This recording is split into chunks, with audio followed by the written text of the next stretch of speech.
Ladies and gentlemen, welcome to the main event.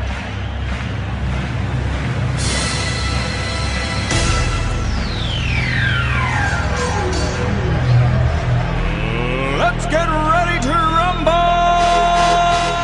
Bom dia, boa tarde, boa noite. Começando mais um Liga Norte Podcast, o seu resumo semanal sobre as notícias da NBA, da NFL e da MLB. Retornando para o nosso projeto temporário durante a quarentena, que é o redraft da NBA. A gente está vindo desde 2008 aí para trás, 2019, 18 para trás, e já estamos em 2011. Mas antes de começar, primeiro, boa noite. Salve, salve, galera, beleza? Então, dá um resuminho aí do que você tem de notícia das ligas que você viu nesses dias. E tá movimentado por motivos não esportivos, mas tá bem movimentado aí, como exemplo, o que aconteceu na NFL e tal. Dá um resumo aí pra nós. Bastante coisa aconteceu, mesmo agora na pandemia. Acho que todo mundo sabe dos protestos que estão acontecendo agora nos Estados Unidos, desde a semana passada. NFL teve ontem, o Drew Brees teve uma entrevista onde ele falava que ajoelhar na hora do hino é desrespeitoso, ele nunca concordaria com esse movimento e causou uma repercussão gigantesca, não só entre os jogadores da NFL, como e também citou jogadores de outras ligas, outras estrelas, como o LeBron James. E citou lá os veteranos, né? Que o motivo seria os veteranos de guerra e tal. Que o vô dele foi veterano e sempre que ele escuta o hino, ele lembra da família dele, que já passou por guerra, já dedicou a vida ao país. E daí o LeBron, na resposta dele, falou que o sogro dele também foi um veterano. Ele e o sogro dele sempre fala com o LeBron sobre essas coisas, e os dois sabem que o que é certo tem que ser certo e o que é errado é errado, e eles concordam em ajoelhar na hora do hino. E também alguns jogadores da NFL, como o Sherman, falando que teve também veteranos negros que, quando voltaram, não receberam nenhum tipo de as pessoas não receberam eles com tanta euforia como recebem. Deixa eu só dar um pitaco, que as pessoas não sabem disso, talvez não é uma coisa muito declarada, mas os veteranos de guerra aqui sofrem muito quando retornam, né? Primeiro pelas sequelas mentais, né? Algumas sequelas físicas também, mas grande parte, por exemplo, dos homeless aqui são veteranos de guerra. A gente tem muito desses casos que não conseguem se enquadrar na família de volta e tal. E obviamente que a maioria que passa por esse problema é a maioria preta, né? Só fica claro, eu tô me praticando a falar preto e não negro, até por viver aqui e por entender que é assim que se deve falar sobre, né? Então é isso. Então essa maioria que sofre com o retorno após a guerra normalmente é a maioria preta. E aí, então é muito fácil falar, né, que é respeitoso, não pode se respeitar, mas se você não se sente abraçado pelo país, por essa bandeira que mata o seu povo, e todo mundo clama por protestos pacíficos, eu acho que esse é um.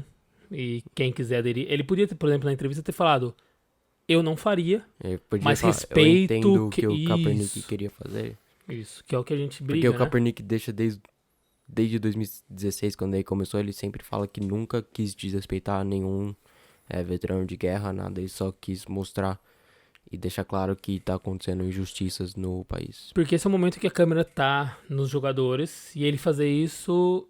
E eu usei uma vez esse exemplo, que eu sempre ouvi de jogador de futebol que você não deve dar caneta, chapéu, brincar com a bola quando tá ganhando de 5-0, que o jogador bom é aquele que faz isso quando o jogo tá 0-0, 1-1, perdendo de 1-0 e tal, porque é o estilo dele.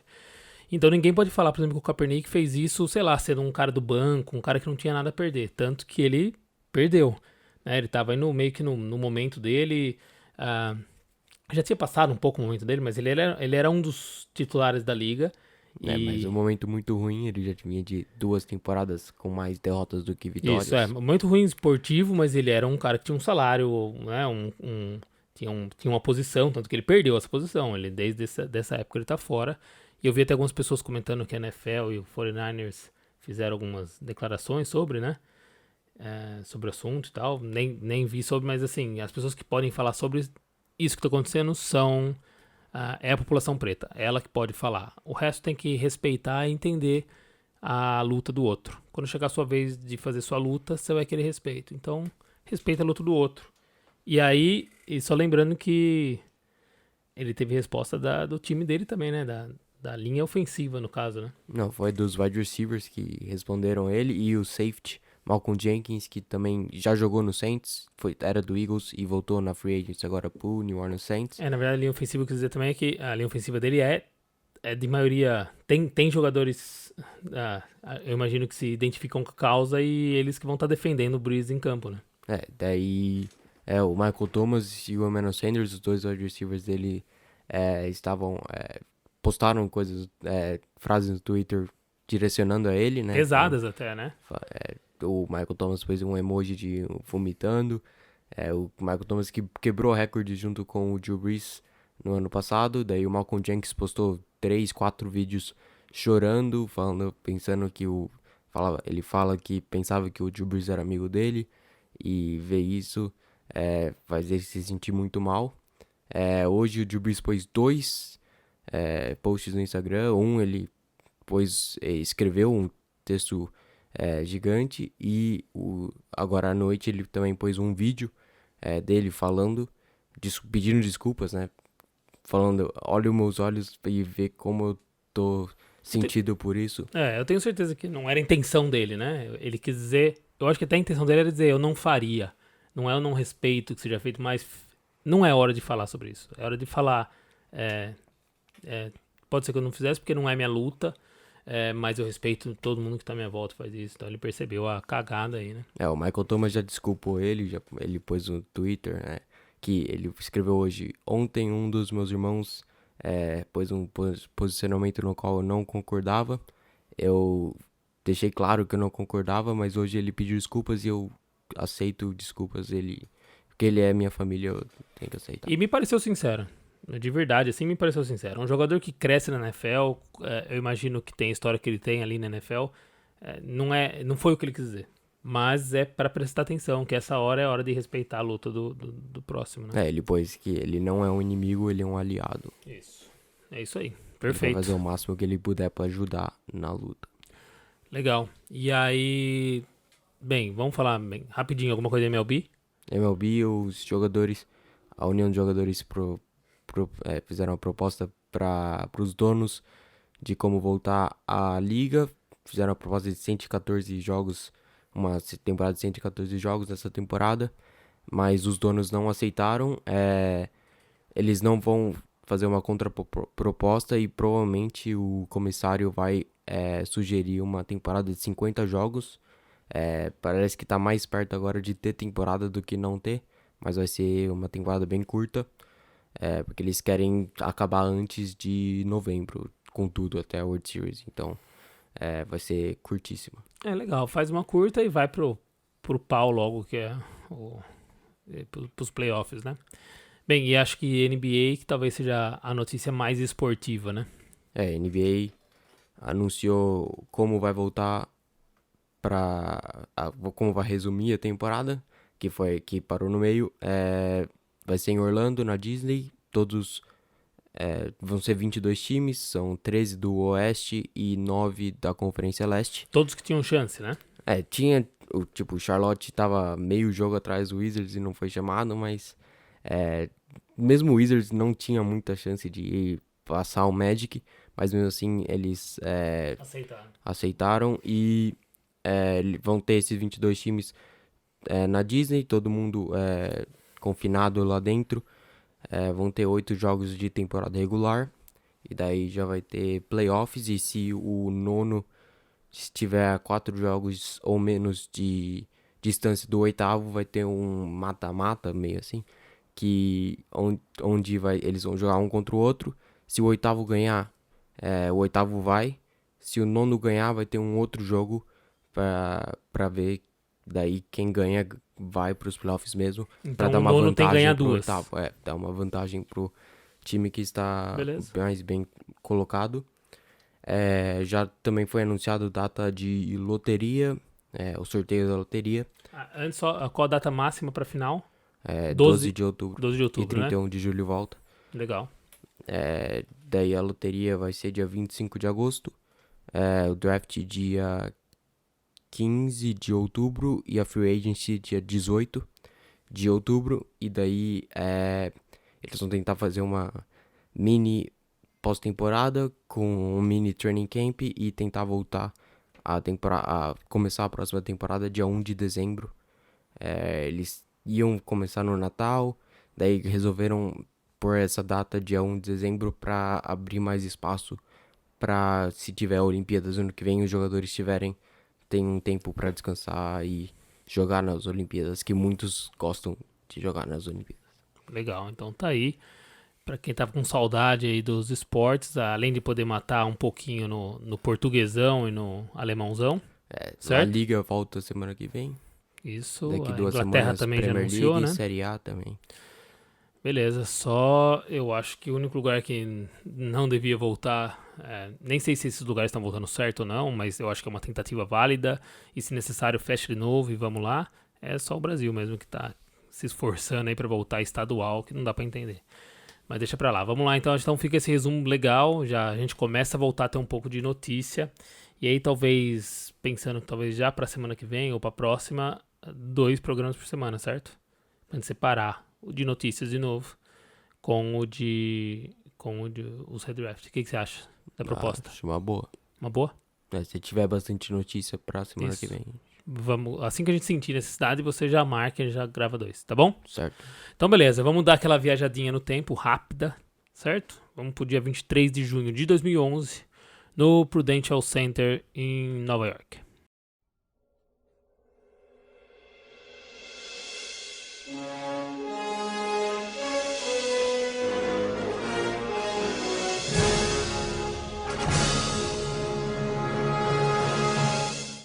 Bem, vamos chegando aqui, já vamos direto para a primeira escolha. A primeira escolha que considero uma ótima primeira escolha feita pelo Cleveland Cavaliers, responsável aí no mínimo por um título, certo? Por Certo. tirar a zica um pouco lá de Cleveland, né? Não só na NBA, né? A zica todos os de esportes. Cleveland. E eles escolheram bem, escolheram Kyrie Irving de Duke, mas o Matheus tá tirando ele de lá. Não dá pra falar que o Cleveland escolheu errado com o Kyrie Irving. Deu muito certo, conseguiram até ganhar o título que a cidade desejava bastante. Uma participação dele Com ele importantíssima no no último jogo jogo, 7 né? Isso. tá arrebentando. Mas nesse redraft escolheria o Kawhi Leonard com a primeira escolha.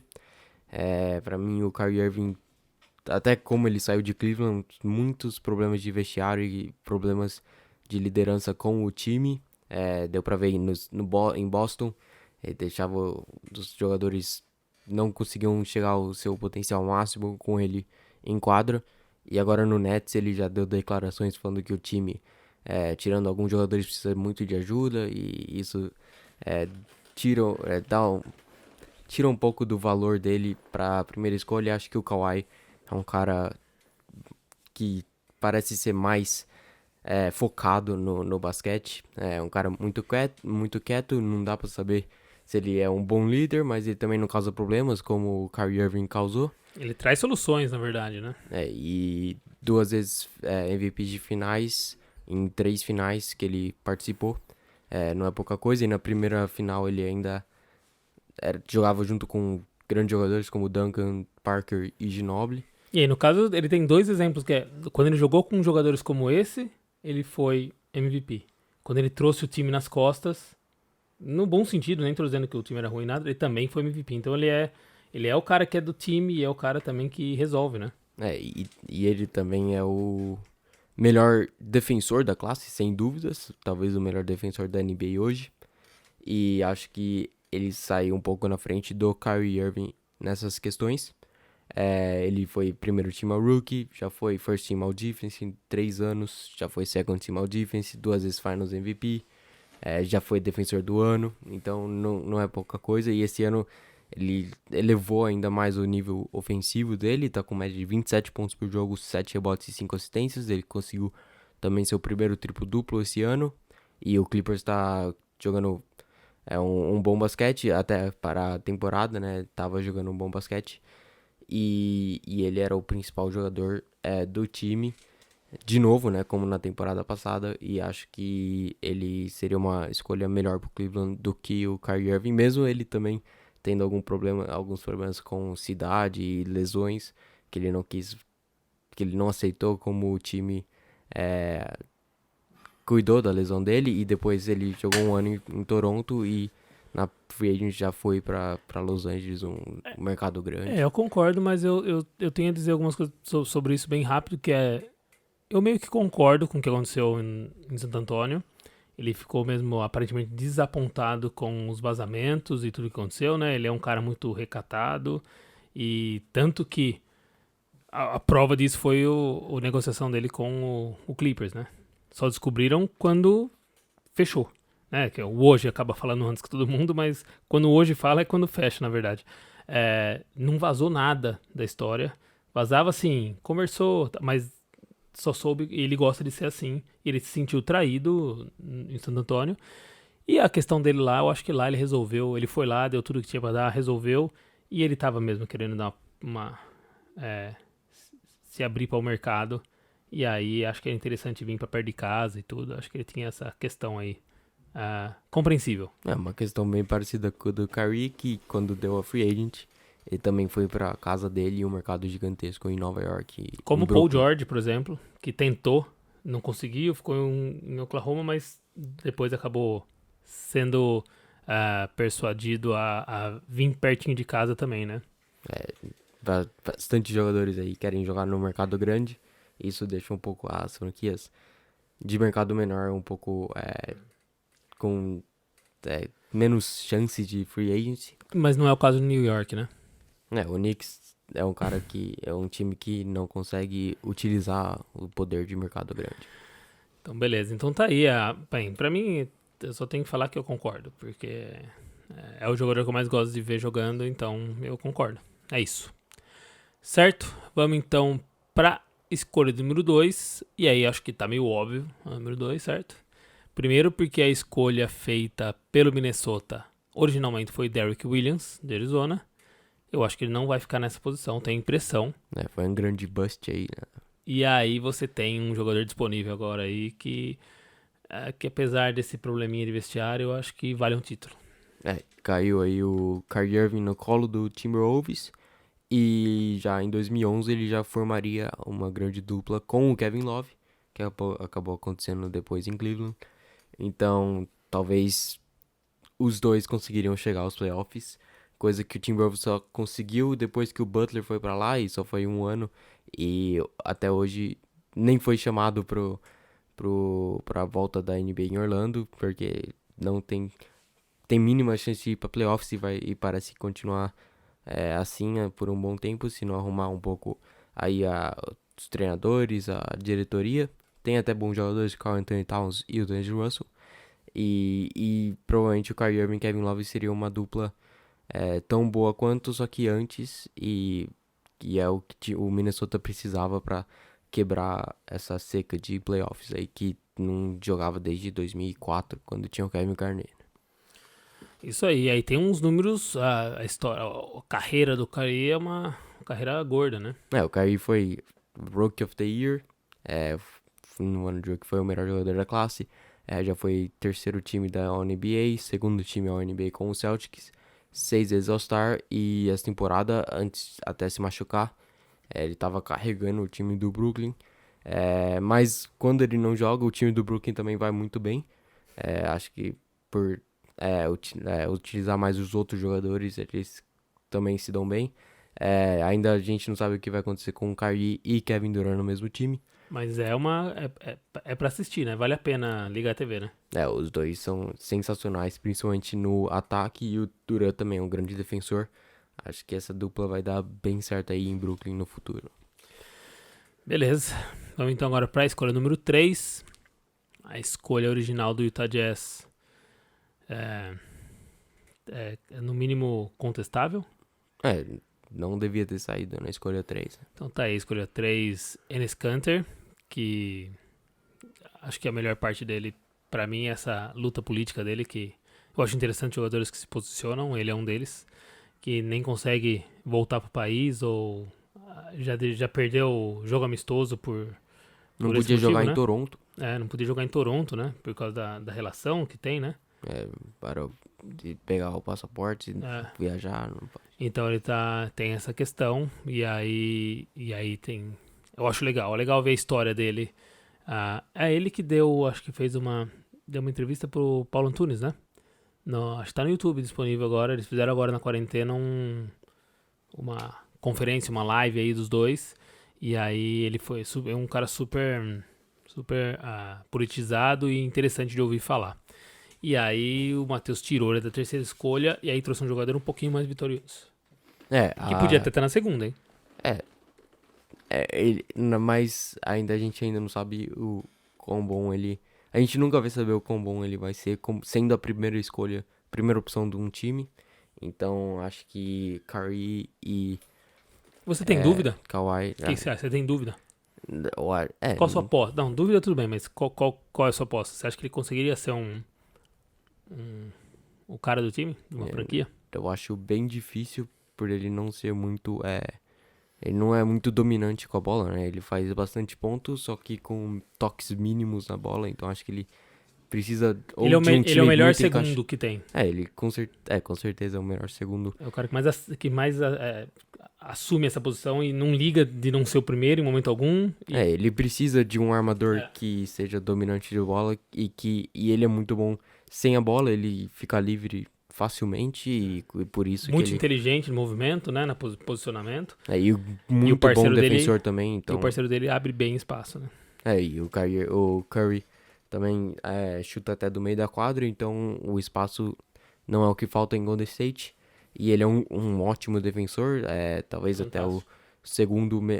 Talvez segundo, terceiro, ele briga aí com top 3, né? Com o Jimmy Butler, mas atrás do Kawhi, ele com certeza tá aí na briga para ser o segundo melhor defensor da classe. E sem dúvida seria uma grande escolha pro Utah Jazz, que já tinha o Gordon Hayward, né? Ele era o rookie, ele ia pro seu segundo ano, e com o Klay Thompson acho que eles poderiam formar também uma dupla que provavelmente cresceria juntos e ajudaria o Jazz a chegar aos playoffs. Legal. Sempre que você fala, eu fico tentando imaginar, seria bem interessante, eu acho. Seria um time legal de ver. O Gordon Hayward demorou um pouco para evoluir, mas ele sempre teve esse potencial. Ele mostrou no seu último ano em Utah, e daí foi pro Boston e se machucou, infelizmente. E agora ele tá tentando voltar a atingir o mesmo nível que ele já chegou com o Jazz, onde ele já foi All-Star, né? Legal. Então fica essa possibilidade perdida pelo time do Utah Jazz. Vamos então agora para a escolha número 4, mais uma vez a escolha do Cleveland Cavaliers, que, na minha opinião, assim, se acertou na primeira, escorregou na quarta, né? Na quarta não foi muito... É um cara que também participou até bem do título. Já foi mas titular como do time escolha, campeão, não, né? Foi o pivô titular de 2016, quando o time foi campeão, mas Tristan Thompson na quarta escolha acho que foi muito alto. Não é nem o melhor pivô da classe, talvez briga aí até com o Enes Kanter para ser o segundo, terceiro melhor. Mas daí agora nesse redraft a escolha seria o Kemba Walker, e se o Cleveland ficou sem o Kyrie na primeira escolha com um jogador do nível do Kawhi, supriria a necessidade na armação com o Kemba Walker, que deu pra ver no Boston quando o Kyrie saiu e o Kemba assumiu, o time deu uma elevada no nível. Acho que o Kemba faz jogadores ao redor dele melhor do que o Kyrie Irving faz. Ele é um dos que mais sabe fazer isso, a impressão que eu tenho, né? Ele é muito bom passador, muito bom também chutador de 3. E aí seria uma ótima dupla aí pro Cleveland Cavaliers, que continuou tendo escolhas altas no draft nos anos seguintes, e a gente já fez algumas escolhas aqui, né? Já pôs o Giannis no time, então fica aí imaginando aí o que poderia ser. Eu acho que um título ficou pouco, baseado na sua mudança aí. Já teve Jokic também. Já teria ganho pelo menos uns 3 aí. Kemba, não lembro um alarmador aí que pode ter, até o Dion Waiters, se fosse escolher.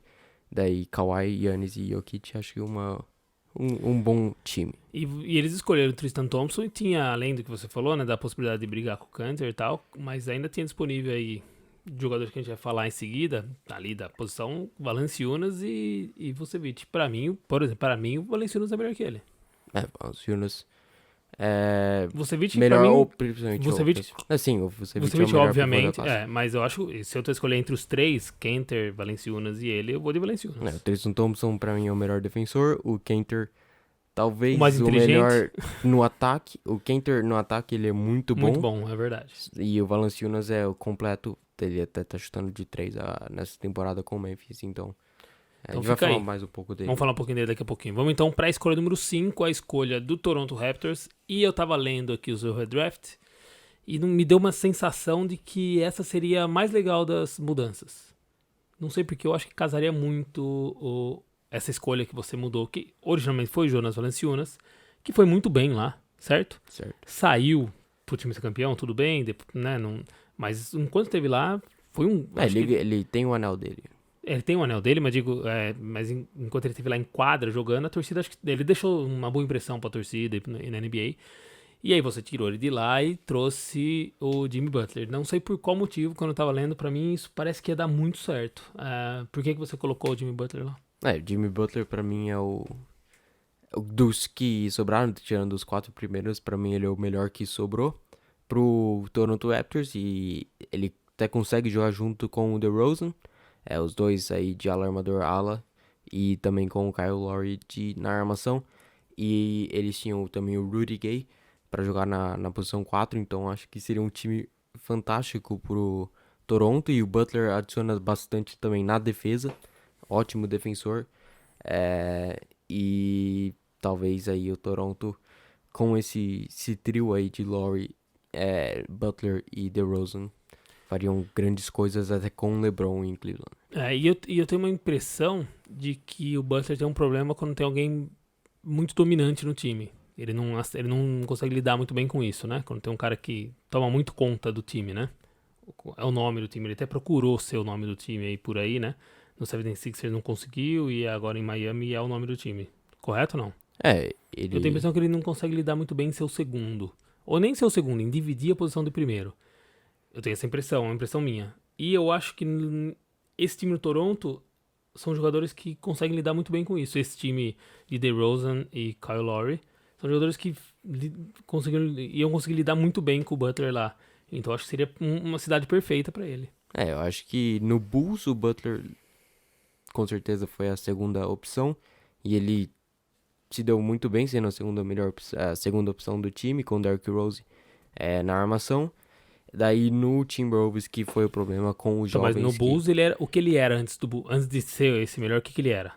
Ele era o melhor defensor do time. Sim, mas eu digo, lá ele pra ainda jogar na defesa. Concordo, mas ele não era ainda assim, ele ainda tinha um nome a fazer, certo? Ele Sim, fez mas, o nome ali, depois certo? que ele ganhou o MIP, ele continuou lá com o Rose. E mesmo assim, ele soube usar o Rose pra se transformar em Butler, mas depois que ele virou o Butler, eu no tenho a Sixers, impressão de que ele perdeu um pouco a mão aí. No Sixers é claro que o Embiid era o melhor jogador do time ano passado, só que quando tava o arremesso final, o técnico dava na mão dele. Então acho que ele não tem esse tão problema assim em ser. Como foi em Minnesota? Em Minnesota o problema Alguma não coisa que era... ele falou sobre Em Minnesota o não... time não raspava a bunda no chão, tinha jogador lá que tava... o Minnesota o problema não era... Ele era o melhor jogador... Sem dúvida. Do time. Sem dúvida. Pra mim o Karl Anthony Towns hoje seria o melhor jogador daquele time. Mas não mas era. Ele tava em segundo ano ainda, então ele teve que melhorar ainda. Mas o Butler reclamou não que ele faltava a bola na mão dele ou alguma coisa do tipo, ele reclamou que os dois principais jogadores, né? O Wiggins e o Karl Anthony Towns, como já foram primeira escolha, eles tiveram tudo de mão beijada pra eles. Não ralavam o E suficiente. o Butler, que foi a escolha número 30, teve que construir seu nome na NBA e não chegar pronto igual os dois. Então ele reclamava nos treinos da dedicação dos dois. Então, talvez, como eu vou deixar bem claro mais uma vez, minha impressão é de que ali ele seria meio um encaixe perfeito, porque Toronto tem essa questão da cidade tá com o time, né, muito, e ele é um jogador mesmo que dá tudo em quadra e tal, e eu acho que ele se sente muito bem nessa posição de ser o cara do time, e eu acho que eu tive a impressão de que seria uma grande mudança. Eu consigo ver o Butler com a camisa do Toronto, mas não usou, mas tá aí, né, é um dos que você mais gosta na NBA, né? Pessoalmente, não. Você deu uma enroscada, o que aconteceu? Pessoalmente, não. Mas você sabe entender o valor dele, é isso? Você tem um quando- problema Quando ele tava no clubístico. Bulls, eu até gostava dele, mesmo ele metendo alguns game winners em cima do Paul George. Mas eu gostava dele até no Timberwolves, torcia pro Timberwolves dar bem, né, na Conferência Oeste, mas depois que foi pro Sixers, ele deu uma caída aí no gosto pro Jimmy Butler. Beleza. Então tá aí, mas legal que o seu comentário foi sem clubismo. O comentário sobre ele foi limpo e é isso que importa. Então, um jogador que tem o seu valor é claro. Vamos então para a escolha número 6, a escolha do Washington Wizards, que fez a escolha original do Jan Vesely. É isso? Você não encontrou qual era a facul dele? Ele era internacional, ele é República Tcheca, acho. República Tcheca. Então tá aí o jogador da Ele República não- Tcheca. Jonas Valanciunas também, né? Só para deixar aí. Valanciunas é lituano. Beleza. Então, e aí o você... Enes Kanter é turco. Turco. Como não tá. Então vamos então agora para a escolha número 6, que foi essa, a escolha original. Uma super escolha aí. E aí agora o Matheus traz Nikola Vucevic. O Vesely, eu nunca tinha ouvido falar nele. Ele não joga na NBA desde 2014. E a nova escolha aí seria o Vucevic, que eles jogam... os dois jogam até numa posição parecida. O Vesely jogava um pouco mais de 4 do que de 5. Mas o Vucevic, sem dúvida, é o melhor pivô dessa classe. E já montaria uma boa dupla com o John Wall. E já estariam prontos para esperar aí a chegada do Bradley Beal. E montar um trio insano aí em Wizard, pro Washington, pro Wizards. O pivô titular do time quando iam pro playoffs era o Marcin Gortat, e acho que dá pra falar que o Vucevic seria um upgrade em cima do Gortat. E eu gostava do Gortat, um tipo de jogador que eu gosto de ver em quadra, mas obviamente não dá pra comparar, né? O Vucevic já foi All-Star e esse ano 20 pontos por jogo, 11 rebotes e até 4 assistências. Ele é um cara muito inteligente, a defesa dele deixa um pouco a desejar, mas no ataque ele é muito bom. E indo mais uma vez pro playoff, aparentemente, né? E o Orlando aí vai jogar pelo menos o mata-mata com o Wizards pra ver se vai pro playoffs ou não. Beleza, vamos então para a escolha número 7. Uma escolha de um jogador que tá aí na NBA, né? Ainda está aí, que foi a escolha do Sacramento Kings, foi a Bismack Biyombo. Mas aí o Matheus tirou ele de lá e trouxe Bojan ou Bojan? Bojan. Então Bojan Bogdanovic. Bojan, ele demorou pra entrar na NBA. Ele entrou em 2014 e quando ele entrou ele foi First Team All-Rookie. Já chegou prontíssimo na NBA. Acho que eu não... Vendo os drafts, eu não entendo porque o Kings continuou selecionando pivôs. Eles escolheram o Cousins em 2010, escolheram o Biyombo em 2011, escolheram o Thomas Robinson em 2012, também teve o Willie Cauley-Stein em 2015. Eles continuaram escolhendo pivôs, não dava pra entender porque era o melhor jogador do time, era um pivô. Acho que eles poderiam adicionar em outras posições, como o Bogdanovic poderia adicionar pro time, mesmo se ele demorasse para chegar na NBA, ele já provou que chegou pronto, então essa espera seria boa pro Kings. Pra quem viu o Mundial, viu ele...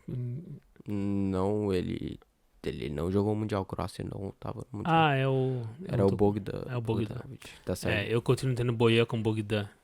Esse é o Bojan? Que tá no Jazz, Então, fala o nome dele. Bojan Bogdanovic. E o o outro? mesmo, Bogdan Bogdanovic. E como escreve os dois? Um é Bogdan E e o outro é Bojan, mas os dois são Bogdanovic. Que beleza. Então tá aí. Então esse aí é o branquelo careca, Esse é o... que você é fã. o Matt pai Gay do Jr. LeBron. Pai do LeBron. Então fica mais fácil você falar pai do LeBron, do LeBron, que aí eu já identifico mais fácil, né? Quem não sabe, assiste aí o jogo 3 de 2017 entre Pacers e Cavaliers. É isso aí. Mas é um jogador que eu gosto também. E tem aí, esse ano já meteu um game já winner dois game winners, um contra o Bucks e um contra o Rockets. Um jogador muito bom para ser uma terceira, segunda opção ali do ataque. E na defesa ele vem se esforçando bastante. Ele teve que marcar o LeBron em 2017 na série inteira. Ele trocava às vezes com o Tadeusz Young, mas ele era o principal marcador do LeBron James. E mesmo com o LeBron levando o time nas costas, ele até conseguiu fazer um trabalho decente pelo que era esperado. Ele era esperado ele levar um baile do LeBron, ele conseguiu se segurar. E teve um tempo em Indiana que ele soube bem ser o cara do time, né? Ele teve ano passado, quando o Oladipo se né? machucou, ele virou a primeira opção do ataque. E foi bem, né? Ele conseguiu, pontuando e tal. Não é muito a dele, mas ele foi bem no que foi possível fazer, né? Ele teve que... ele conseguiu, mas não era muito clutch. Ele teve que... Ele errou algumas bolas no final de jogos aí. Eu tenho a impressão que esse tipo de jogador, quando você usa ele muito o jogo inteiro, ele perde essa capacidade final de decisão. Então ele é um jogador que ele vai ser muito mais clutch se ele for um jogador que passar pelo jogo mais regularmente, ele vai conseguir fechar muito bem o jogo. Se ele tiver que ser o cara do jogo o jogo inteiro, ele chega no final muito destruído. Ele não tem esse físico tão diferenciado, né? Mas mesmo assim ele é um dos melhores chutadores de 3 da NBA. Esse ano tá com 20 pontos por jogo e 41% de 3, mas fora pontuação ele não faz muita coisa a mais. Teve um jogo que ele fez 30 pontos nessa temporada, terminou com 0 rebotes, 0 assistências, 0 steals e 0 tocos. Só 30 pontos, daí os caras põem na legenda straight bucket, né, que só é um cara... Bola na mão, bora na cesta. Não tem muito papo, é só cesta com o Bogdanovic. Então beleza, tá aí a escolha número 7. E a escolha número 8, que era a escolha do Detroit Pistons, originalmente Brandon Knight, de Kentucky. E agora Matheus traz Tobias Harris. Brandon Knight teve um começo muito promissor, ele foi até... ele foi parte do All-Rookie Team, mas depois de alguns anos ele começou a cair bastante, teve uma lesão seríssima em Phoenix, quase nem jogou pelo time de Phoenix, e hoje ele tá no Cleveland Cavaliers. Ele é reserva do Garland e do Colin Sexton, e aí a escolha pro Pistons é um cara que jogou no Pistons já, um pouco antes dele ganhar um nome a mais na NBA, ele era do Pistons. Foi trocado pelo Blake Griffin, é o Tobias Harris.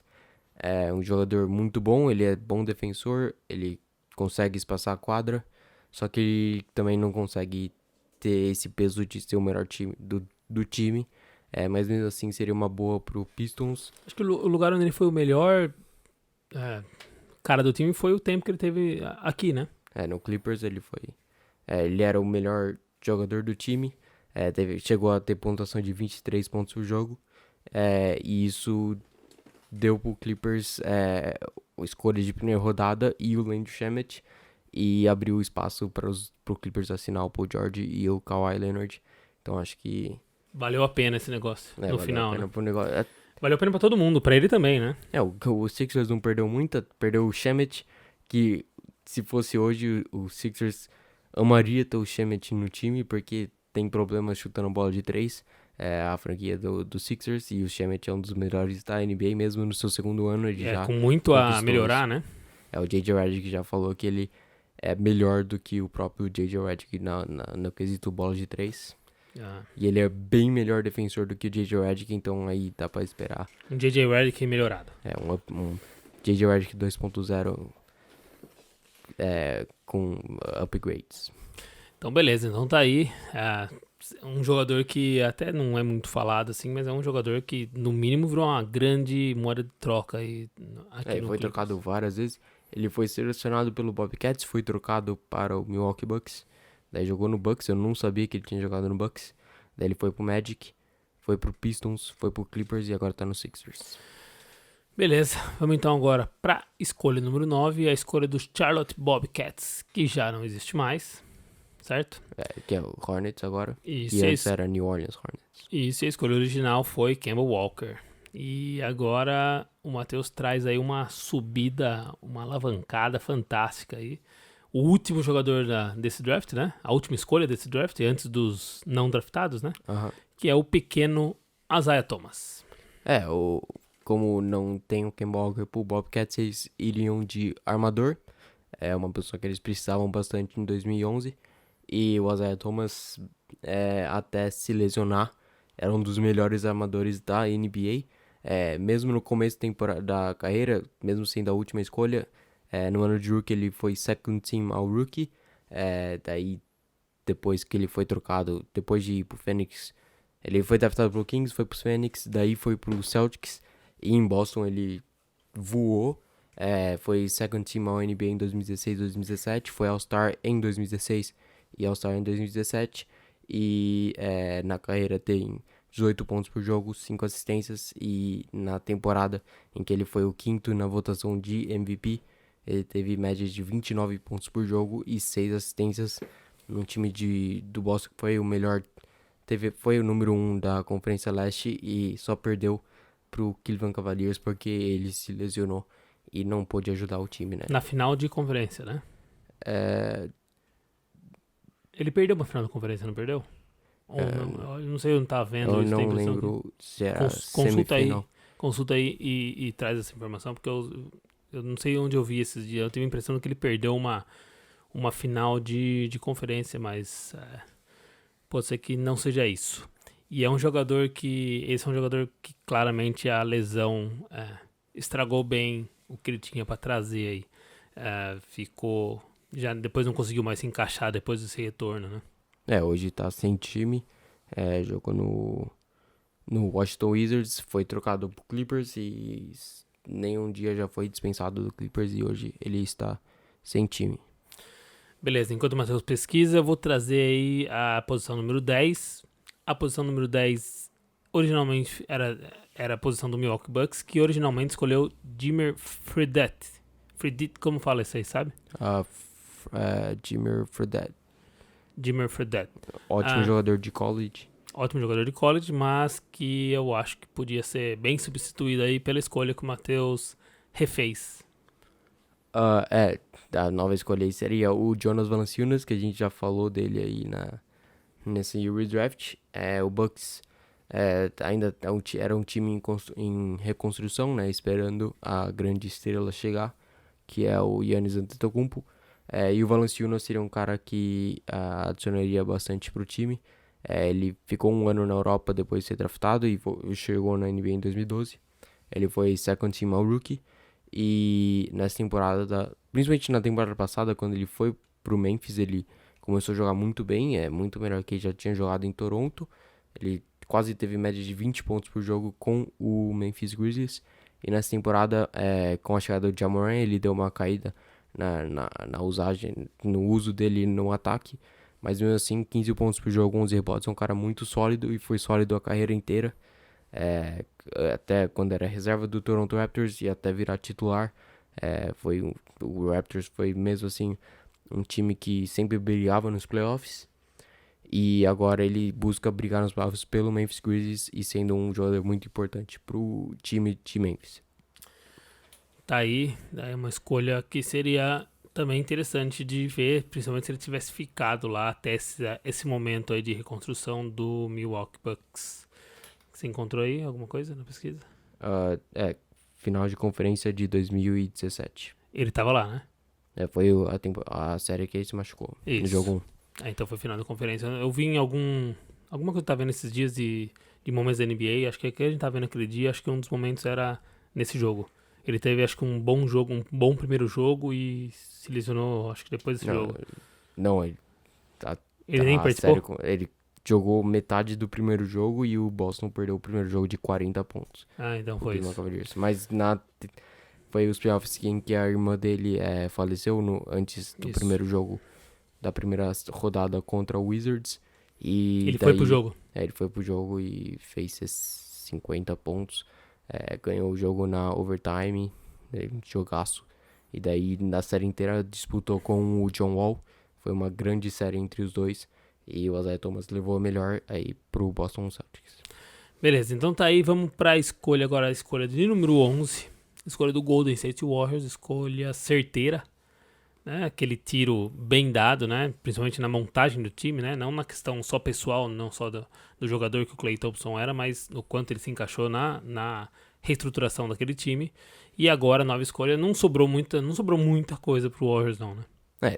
Comparado ao Klay Thompson, é um downgrade muito grande, mas o Warriors iria com o melhor wing disponível, que é o Marcus Morris.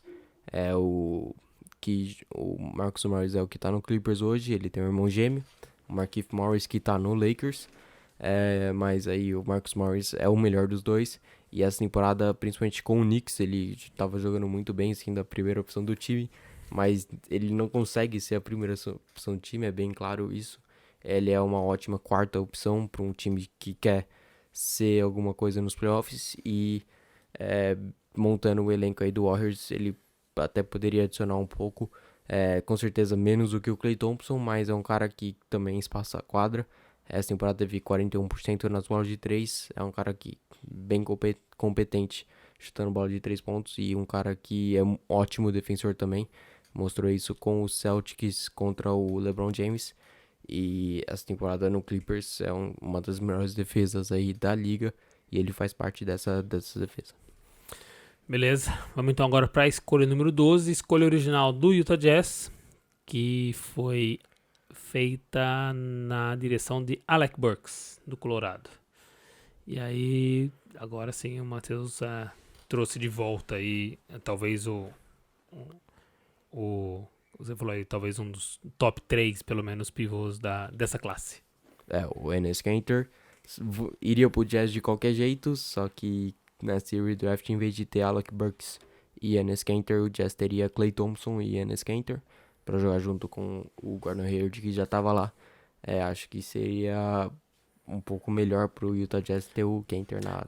Nesse seu redraft, acho que os mais doloridos são aqueles que o cara, dentro da loteria, tem duas opções, e aí ele faz uma escolha, por exemplo, tem a 2 e a 14. Ele faz na 2, a que você no redraft põe na 14, acho que o torcedor escuta, acho que ele fica mais sentido, porque ele fala, eu ainda teria a escolha 2, só que eu teria um grande jogador lá em cima e ele lá na 14ª, né? As pessoas esquecem que o redraft também não é só sobre o quanto o jogador deu certo, é sobre em que posição você pegou ele, porque às vezes ele dá certo num nível que se você puser na balança, ele foi mal escolhido.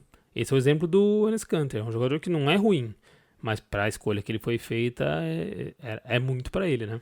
Mas também na defesa é um cara muito ruim. Até meio meme, né? A galera fala que é como se não tivesse um defensor, né? Perdidaço. Quando tem corta-luz e sobra ele no armador, daí já é cesta de graça pro outro time. Mas no ataque ele consegue tirar um pouco dessa deficiência. Ele seria um bom jogador de hóquei de gelo. Ele entra no ataque, e aí a hora que tá vindo pra defender, ele vai e senta no banco e entra alguém defender. É uma possibilidade. E ele também é um ótimo reboteiro, principalmente no ataque. É um dos melhores em rebotes ofensivos da NBA. E a carreira dele foi muito sólida com o Jazz, com o Thunder, com o Blazers, até com o Knicks um pouco. E agora no Celtics ele é o reserva imediato do Daniel Theis. A posição de pivô do Celtics é um pouco fraca comparado ao resto do time, mas assim ele consegue adicionar um pouco, principalmente no ataque. 12 pontos por jogo e 8 rebotes na carreira inteira dele, e maior parte dessa carreira ele foi reserva. Então acho que são bons números bons pro jogador que ele se tornou. Beleza, vamos então agora para a escolha de número 13. Phoenix Suns decidiu trazer um dos Morris nessa escolha, e aí o Matheus acha que nem entre os irmãos ele é o melhor, certo? Acho que todo mundo pode concordar nisso. Então você está dizendo que o Phoenix Suns não fez uma boa escolha, é isso? Você está dizendo que o Suns errou num draft? É isso que você está falando? Errou, Nesse? coisa normal. Ah, tá. Mas o Mark Morris também não ia sair muito depois da escolha número 13. Só acho que o Davis Bertans seria uma escolha melhor pro Phoenix Suns. Ele demorou bastante para chegar na NBA, ele estreou em 2016. Mas mesmo assim, um cara muito bom chutando de 3. Nessa temporada no Wizards ele virou titular. Ele jogava no Spurs, daí foi free agent e assinou com o Wizards. Virou titular e os números deles cresceram bastante. 15 pontos por jogo, 5 rebotes e 42% nas bolas de 3, chutando muitas bolas de 3 por jogo. Cara, muito bom. É um dos líderes aí na NBA em porcentagem nas bolas de 3. Não é à toa que ele tava no 3-point contest e foi até a final. Certo, então tá aí a mudança da super escolha do Phoenix Suns. E vamos então agora para a 14ª, onde o Matheus conseguiu encaixar de volta aí o Tristan Thompson. Trouxe ele para Houston Rockets, que escolheu originalmente Marcus Morris. Os dois gêmeos foram escolhidos um atrás do outro. O Markieff jogou... Não, o Marcus Morris jogou no Houston no primeiro ano e depois já foi trocado pro Suns, então os dois jogaram juntos em 2-3 anos com o Phoenix Suns. É engraçado ver os dois sendo escolhidos um atrás do outro. Mas nessa aí com o Rockets, o Marcus Morris já teria saído na frente e daí sobraria o Tristan Thompson aí pro time. É um jogador, como a gente já falou aqui, muito sólido pela carreira inteira dele. Foi importante no título do Cleveland Cavaliers em 2016. Um dos melhores amigos do LeBron aí na NBA. E com isso ganhou um contrato gigantesco pelo valor dele. Mas mesmo assim... Namoradas famosas e tal, né? Filhas famosas também agora. Mas mesmo assim, é um cara que poderia adicionar bastante pro Houston Rockets. Ele seria até... Em 2011 foi antes do Harden chegar, mas contando com o Harden chegando e com o Dwight Howard indo pro Houston, ele seria um bom reserva pro Howard até o Howard sair e ele até conseguir. Talvez ele evoluísse mais atrás, sendo reserva por um tempo e conquistando seu lugar depois de alguns anos. Mesmo assim, na carreira dele, 12 pontos por jogo e 10 rebotes, duplo de média. Em 2020. Essa temporada aí vem jogando bastante minutos. Às vezes o Cleveland até joga com 3 pivôs juntos, né? O Larry Nance, o Kevin Love e o Tristan Thompson. Mas mesmo assim o Thompson é um cara muito sólido e não é à toa que ele ainda é titular de um time da NBA até hoje. Eu só não faria a mesma escolha que você por alguns motivos. Primeiro porque já que perdeu o Marcus Morris, que saiu antes, e o gêmeo estava disponível, já traz o gêmeo, que assim não tem muita mudança, certo? Mais fácil da turma entender. Certo? O gêmeo? Já que teria perdido o Marcus, traz o Markieff, ninguém nem percebe. E segunda coisa é que num time que joga sem pivô, ele ia fazer o que lá, o Tristan Thompson? Joga sem pivô hoje. Ah, bom. Então tá. É só registrando aí. Daí seria trocado igual o Capela foi hoje e daria alguns... Ou de repente ele poderia encontrar uma posição de alarmador, de repente. Mas hoje no Cleveland Cavaliers chutou 23 bolas por jogo, 23 bolas de 3 na temporada, acertou 9. Dá uma média aí de perto de 35% nas bolas de 3. Melhor que o Westbrook já. Daí vem tentando adicionar um pouco aí esse... Mais uma skill. Esse skill aí pro jogo dele. Legal. Alguma corneta extra? Não só acho bom a gente parar na escolha 14. A escolha 15 foi uma escolha que não foi das melhores aí na história. Comenta. Kawhi Leonard saiu na escolha 15, escolha do Pacers, só que ele foi trocado imediatamente pelo George Hill. E o Davis Bertans também foi escolha do Pacers, foi trocado imediatamente pelo George Hill. E só deixar claro, por que o Pacers escolheu o Leonard e aí por que resolveu trocar? Qual o motivo? O Spurs escolheu o Leonard. Não, o Spurs falou pro Pacers, se o Leonard estiver disponível, a troca vai acontecer. Se ele não estiver disponível, vocês não vão ter o George Hill. Mas qual um dos motivos assim de eles não aproveitarem essa escolha para eles e tal, que dizem é que não jogaria junto com... Vocês já tinham o Paul George e aí não dá pra jogar junto? Tinha o Paul George e o Danny Granger. O Granger, depois de 2 anos ele sofreu muito com lesões, ele era All-Star todos os anos, certo. até chegar em 2012, ele começou a lesão. Mas daria pra jogar os 3 juntos. Até os 3 daria, né? Kawhi na 2, o Paul George o Granger na 3 e o Paul George na 4.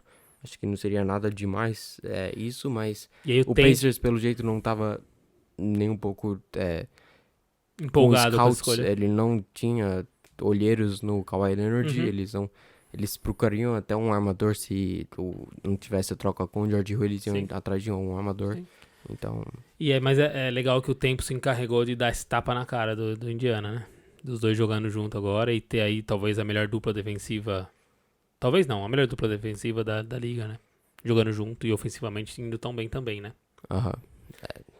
Mas os dois demoraram bastante também pra mas evoluir. Mas fica um detalhe assim, da história, disso poder ter... Essa dupla podia ter sido formada aí 9 anos atrás, certo? E não foi. E aí, nos seus olhos eu vejo a dor. Certo? Mas o Mito Hill jogava muito. Se a dupla tivesse... Fala do Mito Hill. Não, o Mito Hill levou nós para finais de conferências. É isso aí.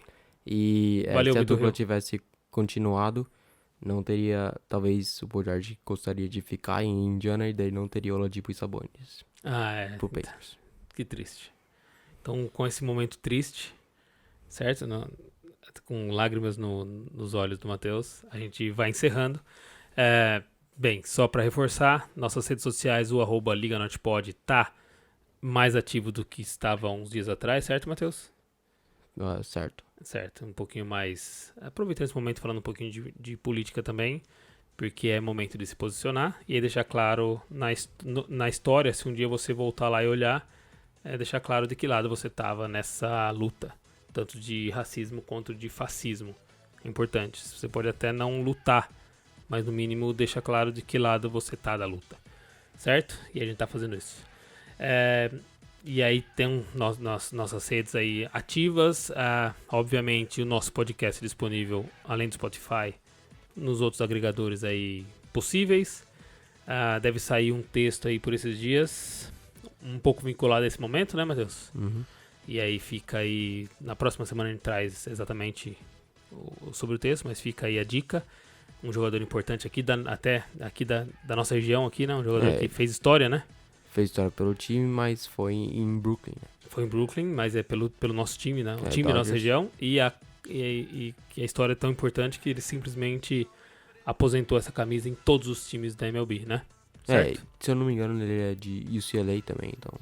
Tá aí, tá por aqui. Com ele. Então, beleza. Então, a gente traz mais informação no próximo podcast. Nosso site é www.liganortepod.com e o nosso e-mail liganortepod@gmail.com, certo? Então, vamos lá. Talvez até vamos ver se na edição o Matheus já pôs uma musiquinha triste nesse momento, né? Pra vir aí desse finalzinho triste dele aí, pra deixar um clima, tá? Se você se recuperar, eu te vejo semana que vem. Com o time que a gente tem hoje, principalmente com o Brogdon, que vem aí liderando alguns protestos. Tchau. Falou.